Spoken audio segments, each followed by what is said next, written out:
In order to understand artificial intelligence, we first need to define intelligence. So, what is intelligence? What makes a person, an animal, or an organism intelligent? Intelligence is difficult to define. However, various fields of study have proposed numerous definitions over the years. Unfortunately, most of these definitions are often unclear, imprecise, untestable, and biased in a human-centric way. So let's take a step back and start with a few examples of intelligence that we can all hopefully agree upon. For example, human intelligence, like a person solving a complex math problem to pass a math exam. Animal intelligence, like a mouse remembering a path through a maze to eat a piece of cheese. And collective intelligence, like a colony of ants coordinating an attack on an invading insect. In each of these cases, there's some form of intelligence at work.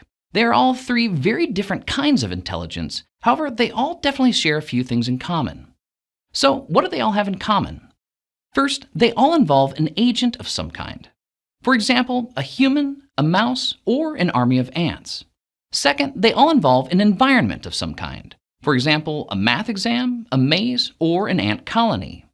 Third, they all involve a goal of some kind. For the human, it's to pass the math exam. For the mouse, it's to eat the cheese. And for the ants, it's to protect the colony.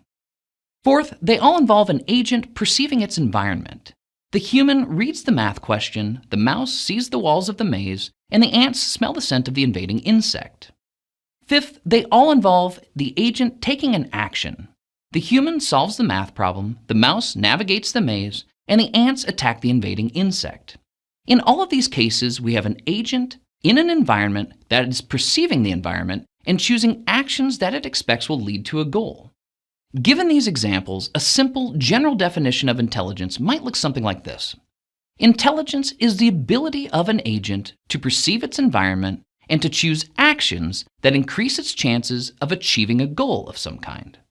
But there's a lot of complexity hiding in this simple definition. It doesn't discuss several of the key components of intelligence, like learning, knowledge, reasoning, and planning. We'll get to these other components of intelligence shortly, but first, we need to learn about artificial intelligence.